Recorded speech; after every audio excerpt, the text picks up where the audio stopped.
and welcome back to my channel. If you're new here, hi, my name is Jody, and on my channel I talk about Broadway as well as books. And in today's video I will be continuing my Broadway show series where I talk about every Broadway show I ever saw over the 20 years I was seeing Broadway shows on a regular basis. So as per usual with the series on my channel, I will go over who was in the cast in my performance, who was on the creative team, how I like the show, any favorite songs or moments I have from the show, and anything interesting I may find in the playbill along the way. So without any further ado, let's get on to today's show. So today I'll be talking about the 25th Broadway show I ever saw, which was a stage adaptation of the film Thoroughly Modern Millie. So I saw this show in September 2002 on a bus trip at the Marquis Theater. So now let's get on into what is in the playbill.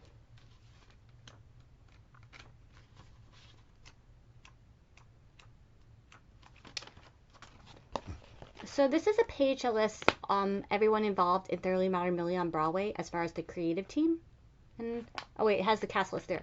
So yeah, everybody involved in this production on Broadway. And now I'll get on to there is a page that has 3 photos from the show in it. So I just thought I'd share that as well. And now on. There's an understudy slip here. I'll get to that in a minute. Yeah. Here's the page with all the headshots of everyone involved, everyone in the cast. Sometimes I talk over myself. What can I say? So yeah, this is the lead and supporting performers, as well as the standby chorus and understudies. And then I'll just get to the cast list. All right. Here we go. Everyone in the cast. And now I'll just, oh, actually, here is, someone must have had a show the day I went, so I'll just share that as well. And so now I'll just get on into, like, at this point, I usually go over who was in the cast and point out any names that I recognize from having seen them in other Broadway shows since I saw them in this show. So I'll get to that now. So, yeah, this had a really great cast. Most of the performers in this cast, it was my first time seeing them in a Broadway show. But like I said, I've gone on to see them in several Broadway shows since. Sutton Foster was in the show. She played the title role of Millie. I didn't have to look in my playbill to remember that. Yeah, she just gave a really great performance as Millie in the show. She was just fantastic. This show, she won a Tony Award for her performance in the show. This part, playing Millie in the show, very much was like her Broadway, where she became a Broadway star, if you will. She's done so many Broadway shows at this point, but yeah, just a real amazing talent. And I believe she's currently in the Broadway revival of Sweeney Todd, so I don't know, who knows, maybe I'll get to see her in another Broadway show. That'd be pretty cool. So Shirley Ralph was in the show, and most people probably these days know her from being in Abbott Elementary, which she's fantastic on. I highly recommend that show. It's a really great show if you haven't seen it. But yeah, she was in this show as well. Harriet Harris, Mark Kudish, Gavin Creel. This was actually his Broadway debut. I went on to see him in the 2004 revival of Lakaja Falls, as well as Hair. But he's been in like Waitress, The Book of Mormon, and he was also in the recent revival of Into the Woods. But those 3 shows I never got to see him in. But yeah, he was really great in this show as well. Ann L. Nathan was in this show. Jessica Grove. Megan McGinnis, who I honestly didn't remember she was in this show. I saw her in the musical adaptation, the stage musical adaptation for Little Women, which actually Sutton Foster and her starred in that together, but I didn't realize she was in the show. Noah Racy, T. Oliver Reed, Darren Ritchie, Megan Sork. I mispronounce names all the time in the show. I apologize. But 2 performers that I haven't mentioned yet, but they were part of the chorus, I believe, was Casey Nicola. And Casey Nicola, at this point, I had seen in a Broadway musical. I saw him in Saturday Fever on Broadway, which was one of my favorite Broadway shows ever. It's really the show that got me super into Broadway, much more than I had been before.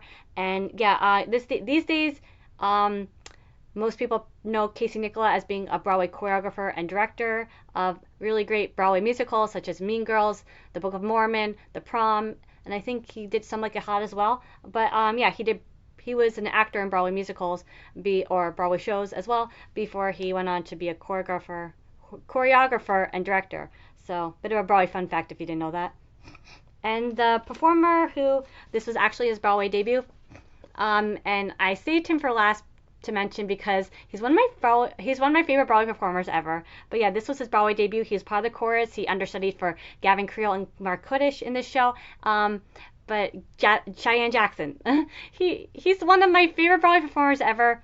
I saw him in Xanadu 10 times on Broadway. I saw him in Damn Yankees at City Center. I saw him in Finnegan's Rainbow at the St. James, and yeah, he's just one of the best. Uh, most people probably know him these days more for television. Like he was on a TV show called Cal and the Cat for a few seasons, as well as American Horror Story.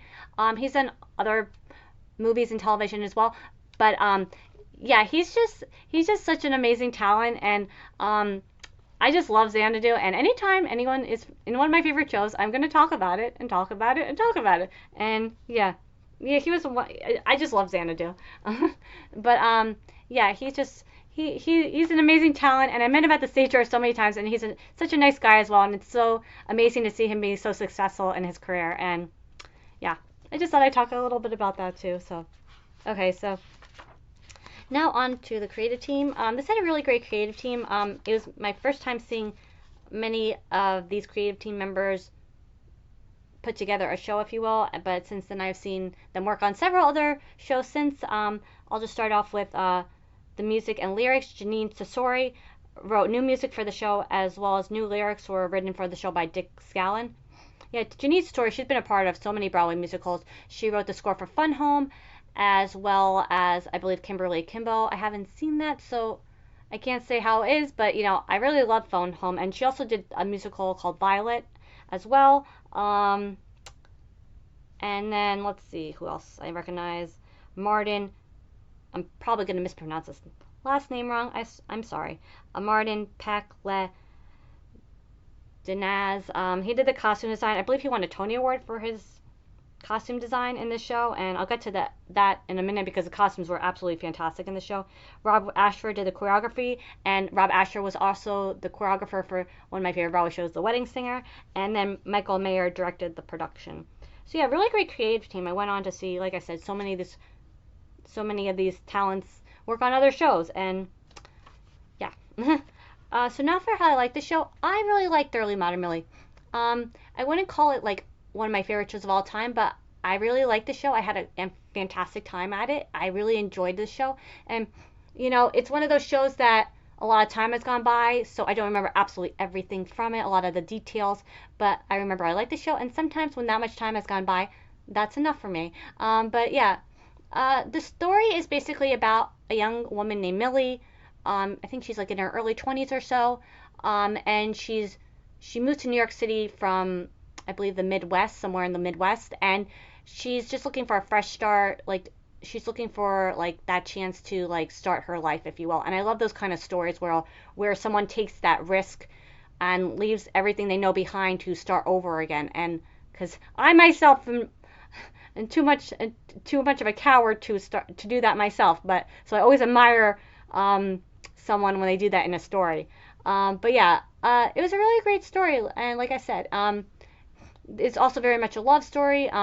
As they say in romance novels, this has a enemies to lovers like storyline where Millie and Jimmy start off like really not liking each other, and then they soon realize that they're in love. At least I think that's how the story goes. Like I said, it's been a long time, but since I saw the show.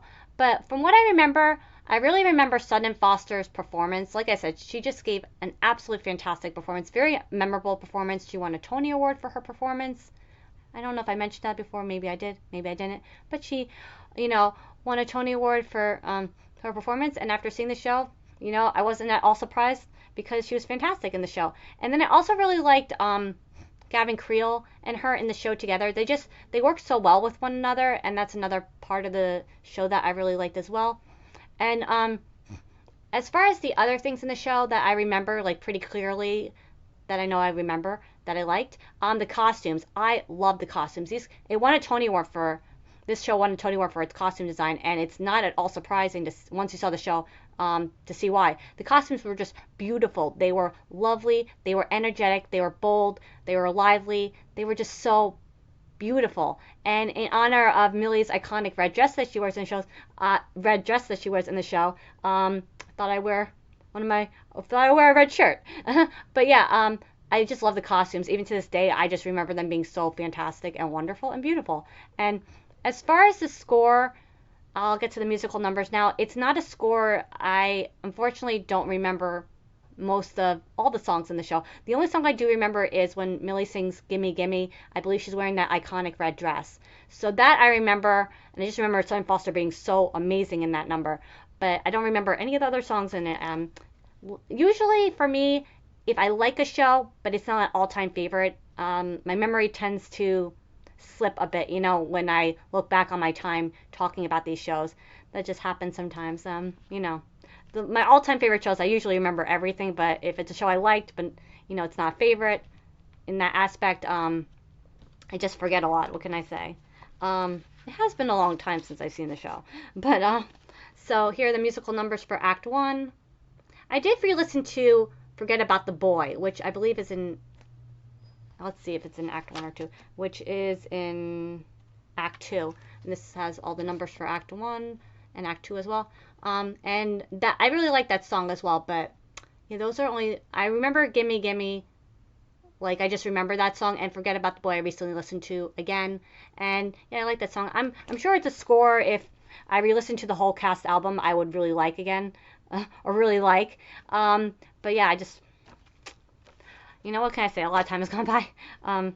But now I'll get to anything interesting I may find in the playbill. I love looking back on these playbills because it's very much like a time capsule of what was going on Broadway at that moment in time.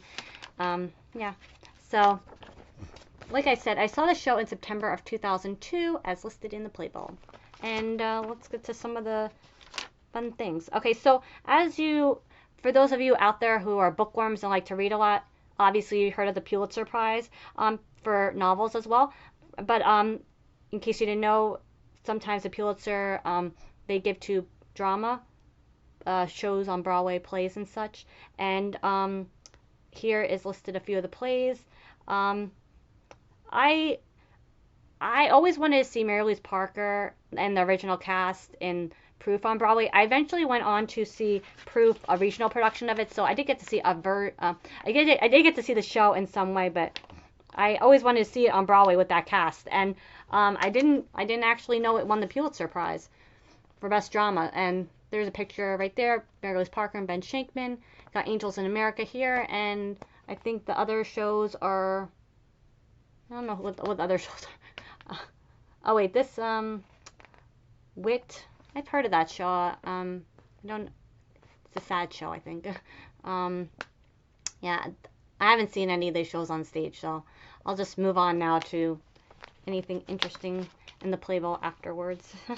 Yeah, so at this moment in time, Hairspray had probably been open for like a month and a half, officially open for a month and a half, and they have a whole article in here about Harvey Fierstein. Yeah, I just recently talked about Hairspray in a previous video. It was my 23rd Broadway show. I believe I ended up seeing the show 5 times, so I'll talk about it. I'm going to be talking about that show again, but yeah, this is a great show. And if you're curious about Hairspray, my thoughts on it, be sure to check out that video. But yeah, Harvey Fierstein was just absolutely wonderful in that show. But yeah, this was actually like before the Tony Awards, because this was September 2002, and the Tony Awards had not yet been given out, but eventually Harvey Fierstein went to win on a Tony Award, as well as Marissa Winokur was right there, and the understudy slip. It just fell out.